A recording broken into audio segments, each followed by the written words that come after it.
There's a moment, a very specific, very quiet moment right before something enormous breaks open. You don't recognize it while it's happening.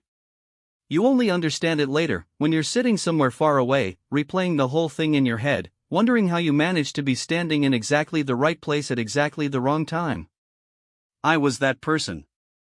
I was standing outside the gates of Buckingham Palace on a grey Tuesday morning in early March, holding a camera I didn't really know how to use, wearing boots that were already soaked through from the puddles on the Victoria Memorial steps. I was just a tourist. An ordinary one. I had a terrible sense of direction, a half-eaten croissant in my jacket pocket, and absolutely no idea that the next 40 minutes were going to change everything I thought I understood about the royal family. Let me tell you what I saw. All of it. From the beginning, London in March is a strange creature. It's not quite winter anymore, but it refuses to call itself spring. The sky that morning was the color of old dishwater, low and close and heavy, like the city was holding its breath. The tourists were already gathering by 8 in the morning, which surprised me. It was cold. The kind of cold that sneaks under your collar and settles there. I had arrived early because I'd read somewhere that the changing of the guard was worth seeing before the crowd swallowed it whole. So I positioned myself near the front of the iron railings, right of center, with a decent angle toward the main gates. Around me were the usual suspects, families with children pressing their faces against the bars, elderly couples with good cameras and matching raincoats, a group of Italian students who were already arguing loudly about something that had nothing to do with the palace. The guards were stationed at their posts. Still. Perfectly still. The way only they can manage, as if someone had carved them from stone and painted them red and black as an afterthought. I had always found them slightly unnerving, to be honest, not frightening, just uncanny. The way they stare through you rather than at you. The way the entire world can be dissolving around them and they simply do not move. I took a few photographs. Unremarkable ones. The kind you take because you feel you should, not because you think they'll be any good.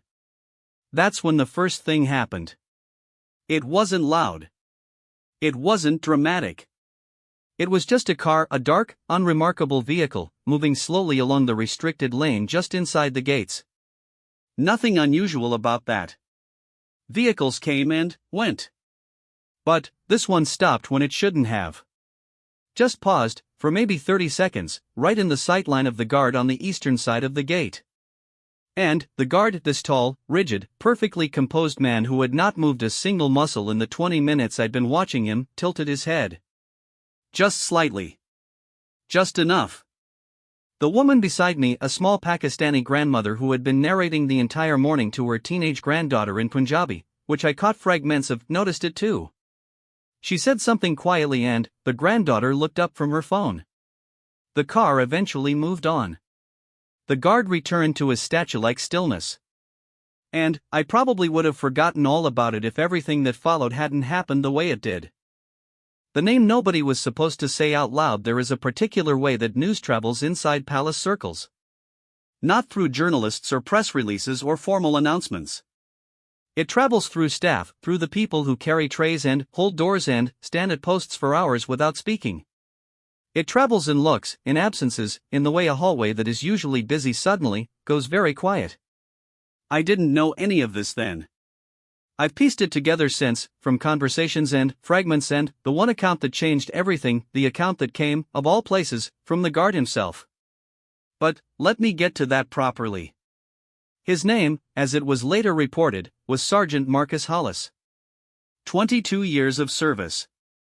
Commendations on record. A man who, by every account from people who had worked alongside him, was the last person you would expect to say a single word out of turn. His colleagues described him as someone who believed in the institution the way other people believed in religion. Not blindly, but deeply. With a kind of quiet conviction that most people couldn't understand unless they'd spent time in that world. He had been assigned to the inner rotation that week, which meant he was not only stationed outside for ceremonial duties, but cycling through the interior posts as well. The kind of rotation that puts you in corridors and antechambers and waiting rooms. The kind that means you hear things.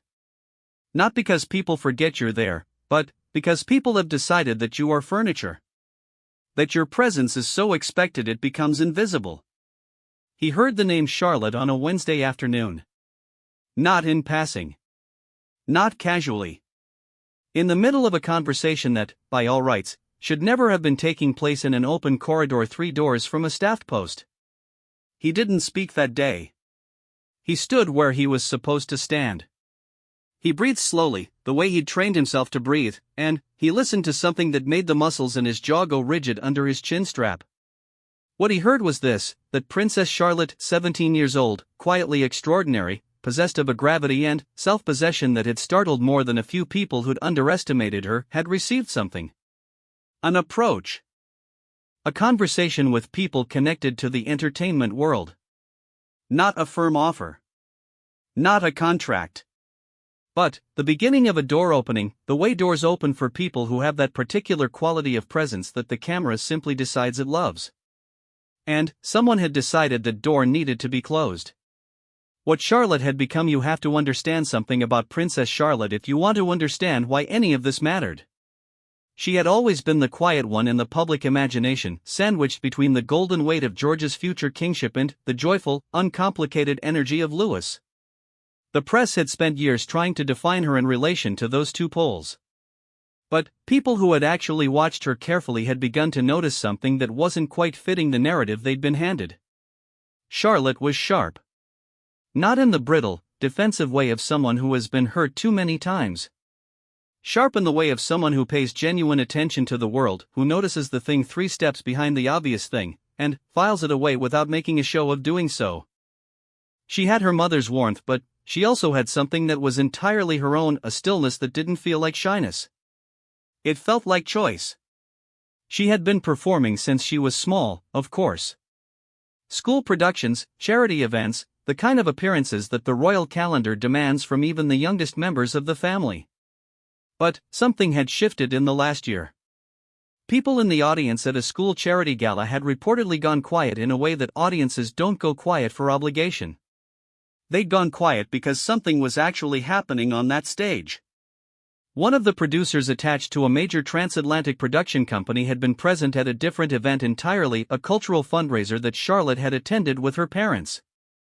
He had watched her interact with a room full of strangers for 45 minutes and then, reportedly said to the person beside him, simply and, with no particular fanfare, "That girl has something." That was the beginning. It never became a formal offer. There were conversations. There were exploratory discussions. There was the kind of delicate, careful, almost invisible process by which possibilities are constructed for people who exist in extraordinary circumstances. And, somewhere inside those invisible walls, word of it reached someone who had already made up her mind about what the future was supposed to look like. The weight of an opinion that wears a crown. I want to be fair here, because I think fairness is the only thing that makes a story like this mean anything. Camilla Parker Bowles, Queen Camilla, as she is now, is not a simple character. She never was. She arrived into the royal family through the most turbulent, public, painful possible door, and she survived it. She built something from the wreckage of public opinion that most people would have simply abandoned as impossible. There is a toughness in her that her public warmth sometimes obscures, but people who have worked around her for years know it is absolutely there. She had opinions. Strong ones. About what the institution was, what it required, what it could and could not absorb. And she had, according to multiple people who spoke later, carefully, quietly, always off the record, a very particular set of feelings about the direction that the younger generation of royals was taking. Or trying to take. It wasn't hatred. I want to be clear about that. I don't think it was anything as simple as personal animosity toward Charlotte, who by all accounts she treated with perfectly correct politeness at every public occasion. It was something more complicated and, in some ways, more troubling than hatred. It was the absolute conviction of someone who has survived by understanding the rules that certain things simply did not belong inside the frame. A royal princess with a Hollywood career. A young woman whose face might appear on a cinema screen in something chosen by a creative team rather than a palace communications office. An association with an industry that operates entirely outside the controlled, managed, carefully curated world that the institution depends on. These things, in Camilla's view or the view attributed to her in the conversations that Sergeant Hollis and others later described, were not simply inadvisable. They were threats. Not to Charlotte personally. To the entire careful architecture of what the monarchy was trying to be in the 21st century, at a moment when that architecture was already under more strain than it had been in decades. Whether that view was right or wrong is not really the point of this story. The point is what happened because of it. The corridor on the third Wednesday. Sergeant Marcus Hollis was at his interior post at approximately 2:47 in the afternoon when the conversation began. He would later describe it as starting quietly, voices from around a corner that grew clearer as the participants moved, apparently unaware of or unconcerned by his presence at the end of the corridor. There were two voices. One he recognized immediately as belonging to a senior household official whose name he declined to state publicly. The other was a woman's voice. Cultivated. Deliberate.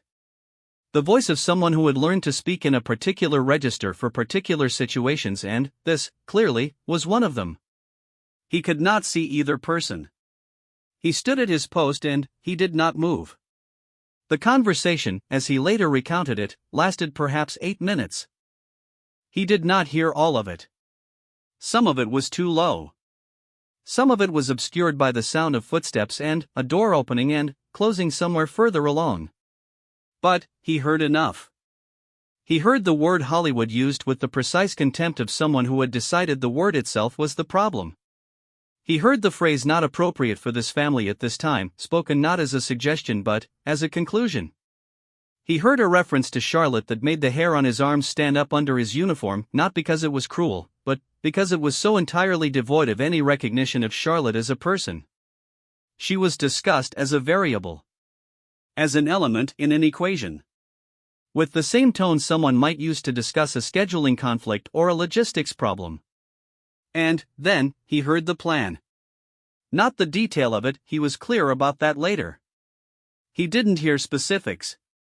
But he understood the shape of it. There would be conversations.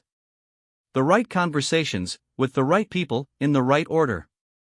The door that had been opening for Charlotte would be closed, and it would be closed in a way that left no fingerprints. It would simply stop being a possibility. The people involved would be thanked and redirected. Charlotte would be guided toward other things, approved things, appropriate things, and the whole brief episode would dissolve into the unremarkable background noise of palace management. Marcus Hollis stood very still. He breathed slowly. And something that had been building in him for years, some weight he had been carrying with the discipline and silence that his entire career had required of him, shifted. There are rules in that world. Layers and layers of them, built up over centuries, reinforced by tradition and legal obligation and the particular code of honor that men like Marcus Hollis had absorbed so completely that it had become something closer to instinct than thought. You don't speak. You don't react. You don't insert yourself into anything that isn't your direct responsibility.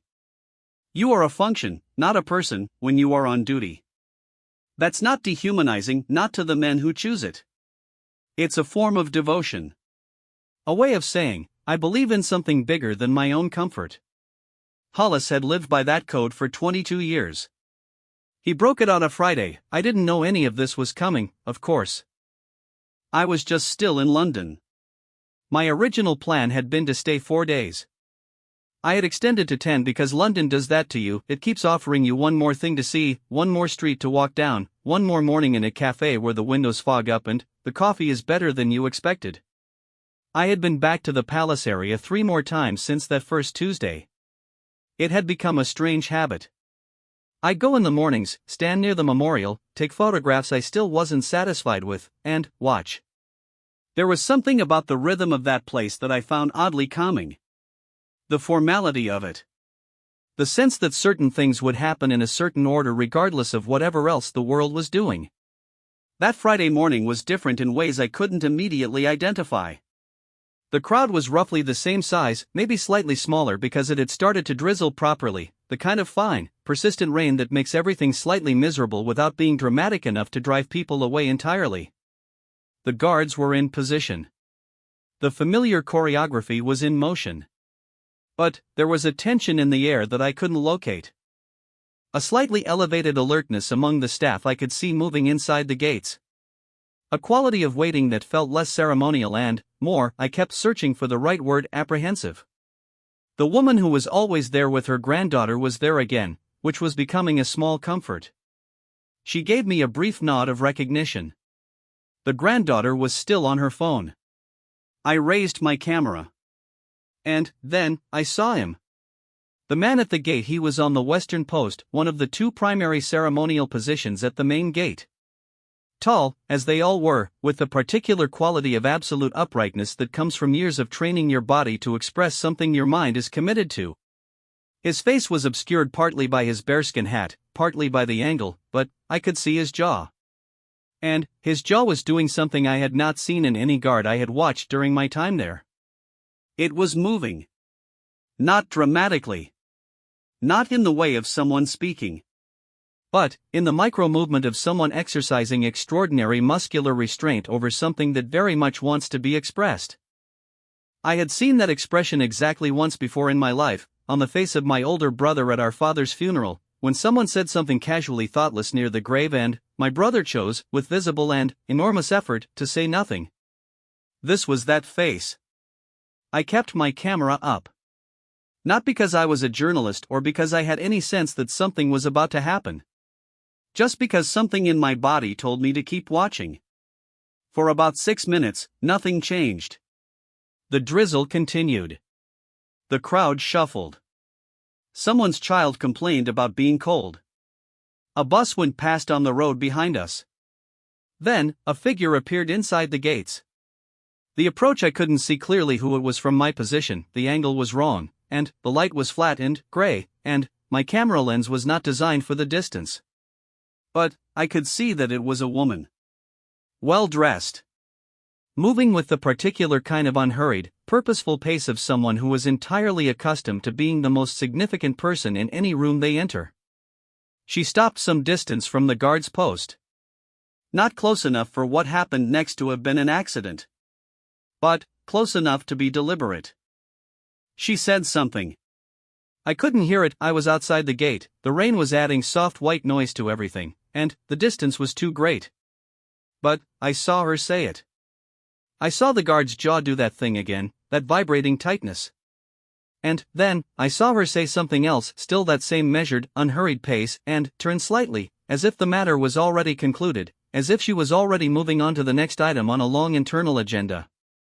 That's when it happened. Marcus Hollis spoke. What he said, I'm going to be honest with you, I did not hear the words. I was too far away. The drizzle was too thick. The child who had been complaining about the cold had graduated to crying, which wasn't helping.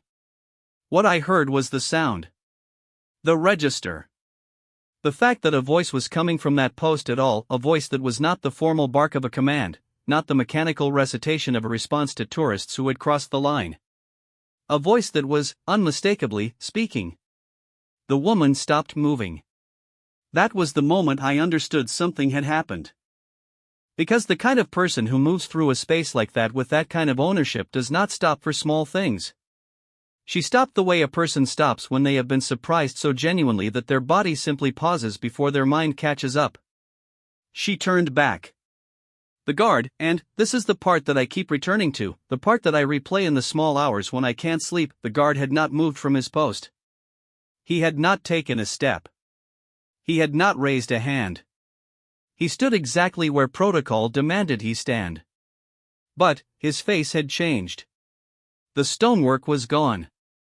There was a person in there, and the person was looking directly at her, and the person was still speaking.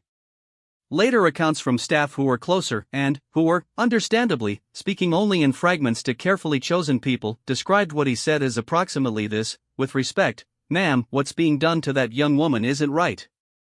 And the people who know it isn't right are going to have to live with knowing that. That was it. No threats. No dramatic speech. No lengthy indictment of anyone's character or choices. Just that. Quiet and clear and precise, in the voice of a man who had spent 22 years choosing silence and had finally decided that the cost of continuing to do so was higher than the cost of speaking. The seconds after, the woman looked at him for a long moment. A staff member appeared from somewhere to her left, moving quickly with the expression of someone who has been called to manage a situation without being told what the situation is. Another figure emerged from a doorway further back. The atmosphere inside those gates compressed very rapidly into something I can only describe as controlled alarm, everyone moving with purpose, no one running, no one shouting, but the quality of the air completely changed.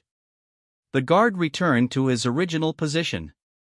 His face went back to the stonework. His jaw still. His eyes forward. The woman said something brief to the staff member who had appeared beside her. Whatever it was very short. Then, she walked, still at that same unhurried pace, not a single beat faster, in the opposite direction, and disappeared. Outside the gate, the crowd had mostly not noticed. The crying child was being soothed. The Italian students had taken a group photograph. The grandmother with the granddaughter was watching a different guard entirely, pointing at something and speaking quietly. But I had noticed. And so had one other person, a man about 10 feet to my right who had a press lanyard around his neck that I hadn't registered until that moment, because he'd been standing very still and very quiet, and I had assumed he was just another tourist. He was looking at me. When our eyes met, he gave me the kind of small, almost imperceptible nod that means, yes. That happened. You saw it too. What nobody was prepared for, the palace, in the hours that followed, moved with the kind of efficiency that institutions develop over centuries of managing exactly these kinds of ruptures. Sergeant Marcus Hollis was removed from his rotation by mid-afternoon quietly, without public announcement, in the way that the palace handles everything that it prefers not to have discussed. But the palace is not a sealed environment. It never really was. The people who move through it carry things out with them, not maliciously, mostly. Just because they are human beings, and human beings who witness something extraordinary find it very difficult to simply set it aside and continue with their day. By that evening, something was circulating. Not publicly. Not yet. But, in the specific, concentrated ecosystem of people adjacent to that world, royal correspondents, senior editorial staff at the major outlets, people who had been covering the family for decades and had networks of sources built over years of careful, patient relationship building, something was moving. A guard had spoken. Not to a tourist. Not to a journalist. Not in any of the ways that these things usually happened, the careful leaks and planted stories and managed disclosures that were the normal machinery of information flow in royal coverage. A guard had spoken directly, at his post, to a senior member of the royal household. About Charlotte. About what was being done to Charlotte. The reporter with the lanyard had been at the palace that morning for a completely unrelated briefing. He had been standing at the gate waiting for a contact who was running late. He had seen what I had seen, from a better angle and with significantly more context than I possessed. He had also, as I later discovered, heard more than I did. He spent the next 72 hours making phone calls. The story Charlotte never asked to have told here is where I want to slow down, because I think this part matters more than any of the dramatic moments that came before it. Princess Charlotte, at 17, had not asked for any of this. She had not gone to the press. She had not orchestrated a campaign or attempted to publicly declare her ambitions or invite any kind of outside commentary on her private aspirations. She had simply existed, with talent that she hadn't chosen, and presence that she hadn't manufactured, and a quality of selfhood that was entirely genuinely hers. The door that had opened for her had opened because of who she was, not because of anything she had actively pursued. The conversations that had begun around it had been handled with care precisely because everyone involved understood how delicate the situation was. Nobody had wanted a confrontation. Nobody had wanted a public story. And she almost certainly did not want one now. But sometimes stories happen to people. Not because those people invited them, but because the situation around them reached a point where something had to give, where the pressure found the crack in the wall and moved through it, the way water always does, regardless of how carefully the architecture was designed to contain it. Marcus Hollis had been that crack. Not because he was reckless. Not because he was trying to cause damage. But, because he had stood at too many posts for too many years and heard too many things spoken in corridors by people who had long ago stopped registering the furniture. And, because something in him, some essential, uninstitutional, irreducibly human part, had finally said, enough. The evening the story broke, I was in a pub in Covent Garden when my phone started doing the thing that phones do when something has happened, that particular rhythm of notifications arriving faster than they can be processed, each one a different version of the same alert, the same name, the same story, fragmenting and spreading across platforms in real time. The first headline I saw was "Restrained." A tabloid's digital edition, careful and hedged with the particular legal caution of outlets that have been burned before.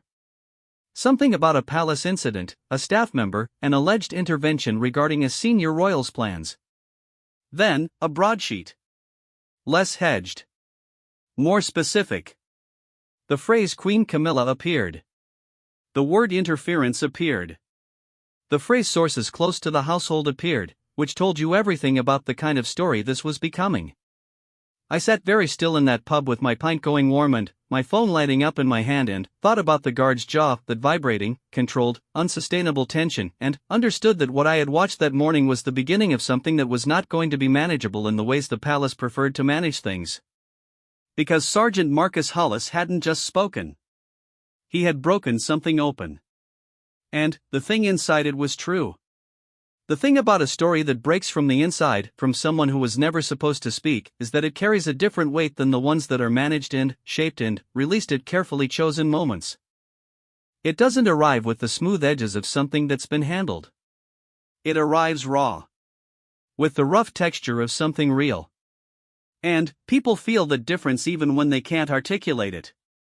Something in them registers, this one wasn't planned. That's what made the days after so strange. So unexpectedly, uncomfortably charged, the palace said nothing official. Of course. That was expected. But the silence that came from the palace that Saturday was a particular kind of silence, not the calm, above it all silence of an institution that is confident in its position and unbothered by the noise. It was the tighter, more deliberate silence of people who are managing something carefully and are very aware that any movement they make is going to be watched. I knew this because I went back to the palace that morning. I couldn't help it. I had become, without quite deciding to, involved in this, not as a journalist, not as anyone with credentials or access or any formal reason to be there. Just as someone who had been standing in a particular spot on a particular Friday morning and had seen something that would not let me simply check out of my extended London trip and go home. The tourist crowd was slightly larger than normal. Word had gotten out, or some version of it had, the blurred, partially accurate version that spreads through social media, and people were arriving with a heightened sense of anticipation that expressed itself mainly in a lot of photographing and whispering. Nobody quite knew what they were hoping to witness. But they'd come anyway, the way people come to the sight of things. The guards at the main gate were different from the day before. Two faces I hadn't seen in my previous mornings there. Professional. Still. Perfectly composed. Hollis was not among them. I stood at my usual position near the memorial and felt, for the first time on this whole strange extended trip, genuinely cold. Not from the weather. From something else. The absence of a person I had only known for the 30 seconds it took him to break 22 years of silence had a physical quality to it, which surprised me. You can feel the removal of something brave. It leaves a different kind of emptiness than the ones you're used to. The voices that started to emerge by Sunday, 3 separate people, none of them named, all of them described only in terms of their proximity to the palace, had spoken to different outlets, each adding a piece to what was becoming a larger and more disturbing picture. The shape of the picture was this: the conversations around Charlotte and the production world had been more advanced than originally understood. The approach had not been as preliminary as the palace would later characterize it. There had been genuine, substantive discussions. There had been people with genuine power in that industry who had seen something in Charlotte that they believed was worth cultivating, not exploiting, not commodifying in the crass way that you might fear, but genuinely developing, in the careful, respectful way that is actually possible when everyone involved has both talent and the legal and logistical resources to protect it. Charlotte herself, according to one source, had been aware of these discussions. Had been thoughtful about them. had not rushed toward them, but had not retreated from them either. She had approached the possibility the way she appeared to approach most things, with a stillness that wasn't absence, with a consideration that wasn't hesitation. And, then, the conversations had stopped. Not slowly, in the gradual way that things sometimes simply don't progress. Abruptly. In the way that things stop when someone with sufficient weight has placed themselves across the path. The sources were careful about what they attributed directly, and to whom. But the shape of it was clear enough. There was an objection. The objection came from a level in the household that was not easily argued with. And the people who had been building something for Charlotte, who had done so with care and with genuine belief in what they were seeing, had found themselves in a position that people in that industry understand very well. A position where proceeding means creating a conflict that nobody wants, and not proceeding means watching something real simply dissolve. They had chosen not to proceed. What Hollis understood that others didn't. I have thought about this a great deal since. What it was that made Marcus Hollis the one who finally spoke, after years of other people in similar positions choosing the silence that their roles demanded. I think, and this is only my reading, from the outside, from the position of someone who had the strange accidental gift of being in a specific place at a specific time, I think it was the way she was discussed. Charlotte, in that corridor conversation, had been discussed as a problem to be solved. Not cruelly. Not with malice. But, with the complete absence of any acknowledgement of her as a person who had her own interior life, her own sense of what she wanted, her own right to participate in the decisions being made about her future. And Hollis had spent 22 years watching that happen. Not just to Charlotte. To all of them, to the people inside those walls who existed, in the eyes of the institution, primarily as variables in a very long and very complex equation. He had watched it happen and stood still and said nothing, because that was what his role required, and because he believed in his role. But something had shifted in him. Over time, quietly, in the way that fundamental things shift in people who are too disciplined to let them show. Something had accumulated.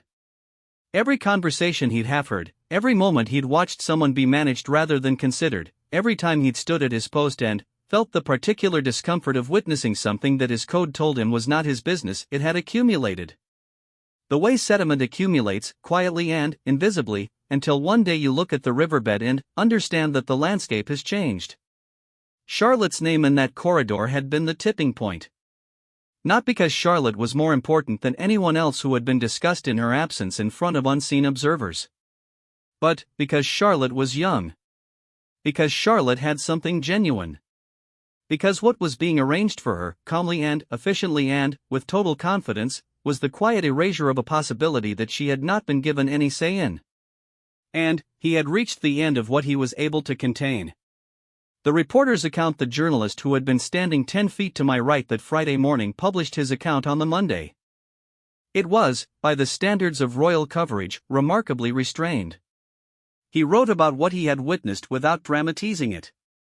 He quoted no one directly, he was too careful for that. He described the scene, the atmosphere, the unmistakable fact of a guard's voice at that post at that moment, and he left the interpretation largely to his readers. But he also, in the final section of the piece, included something that surprised me. A source, described only as someone with long institutional knowledge of palace protocol, had offered him a context that he considered important enough to include. The source said that what was unusual about what Hollis had done was not the anger. Anger, in people who worked in that environment, was not uncommon. Frustration was not uncommon. The private accumulation of feelings about things witnessed was simply human, and the institution had always known this and had always relied on the professionalism of its staff to ensure that those feelings remained exactly that, private. What was unusual was the precision of it. Hollis had not lost his temper. He had not become emotional in the visible, destabilizing way that would have allowed the incident to be categorized as a breakdown, a stress reaction, the kind of thing that could be managed and contained with sympathy and appropriate support. He had spoken one specific, measured, accurate sentence at the right person at the right moment, and then returned to his post, and it had been, the source said, the most quietly devastating act of institutional protest they had witnessed in their entire career. He didn't shout, the source reportedly told the journalist. That's what made it impossible to simply dismiss Charlotte. I want to talk about her for a moment, away from the machinery of all of this. She was 17.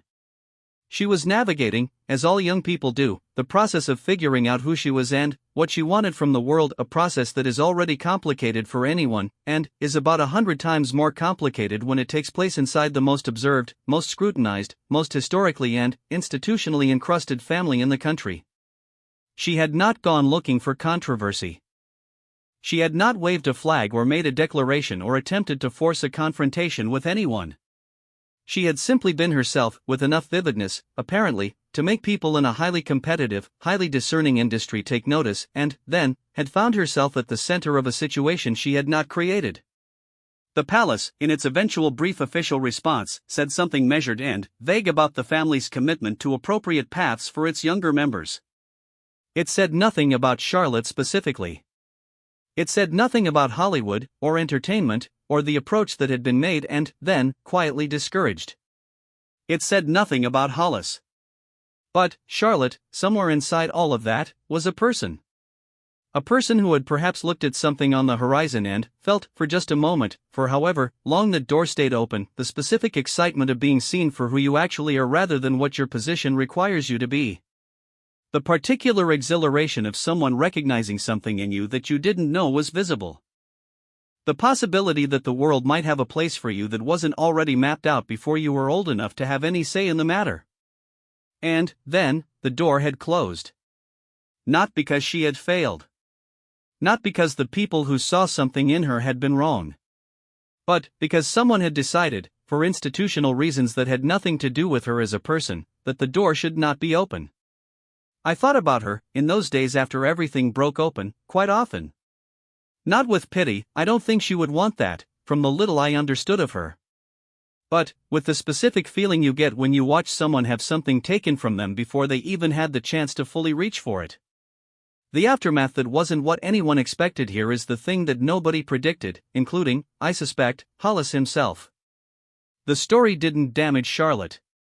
It should have, by the usual logic of how royal controversies unfold. The subject at the center gets caught in the crossfire, becomes associated with disorder and disruption, ends up diminished by the attention even when they did nothing wrong. But Charlotte emerged from it differently. Because what the story had inadvertently revealed, in the most public, unmanageable way possible, was that the people who knew her best, who had watched her in unguarded moments, who had access to the real version of her rather than the curated public one, believed in her. Believed in her enough that a man with 22 years of institutional loyalty and everything to lose had stood at his post on a rainy Friday morning and said so, quietly and clearly, to the person he believed was standing in her way. That landed differently with the public than anyone had anticipated. There is a particular thing that happens when someone tells the truth in a situation that is entirely designed to prevent truth-telling. The truth gets louder. Not because it shouts, but because the contrast does the work. The silence around it amplifies it. Every managed, careful, measured official response amplifies it further. The palace's very professionalism in handling the fallout, the smooth, practiced efficiency of its damage containment, somehow made the original moment more vivid rather than less. People kept returning to the image of the guard. Still at his post. Moving nothing except his jaw. Saying one sentence. Returning to silence. It was such a human thing. Such a recognizably human thing, the moment when the container is simply full, when the discipline that has held everything in place for years reaches its limit and something small and true and unavoidable slips through. People understood that. People felt it. Not as a political statement. Not as a royal scandal.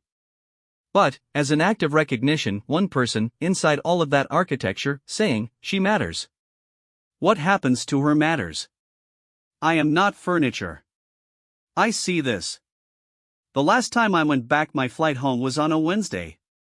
I went to the palace one more time the morning before, almost without deciding to. Just pulled on my still slightly damp boots and walked. The crowd was smaller on a Wednesday, mid-morning, late enough in the week for the weekend influx to have thinned. The weather had finally decided to commit to something, a pale, tentative sun, the kind that London offers in March as if it's not quite sure you deserve it yet. I stood at the memorial. I had my camera, but I didn't raise it. The guards were at their posts. Two new faces, or faces I hadn't been watching long enough to recognize. Still and composed and doing the particular thing that they do, existing at the intersection of person and symbol, giving the watching crowd something to look at while most of the things that actually mattered happened in corridors they would never see. A small girl, maybe 6 or 7, was standing at the railings pressing her face between the bars. Her father was crouched beside her, pointing at something, explaining. She had a look of total, absorbed seriousness on her face, the look children have when they are trying to understand something that is clearly important and slightly too large for them to hold all at once.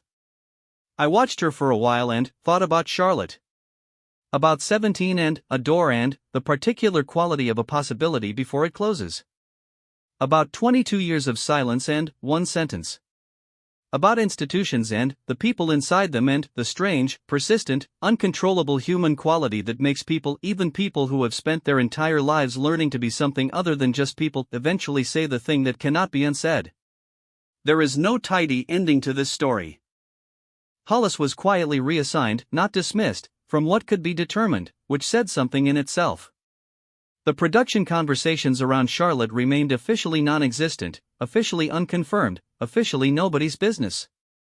The palace continued to be exactly what it had always been, a place where enormous things happened in very quiet ways, behind very old walls, watched over by people standing very still. But something had moved. You could feel it if you knew where to look. In the way the story had been received.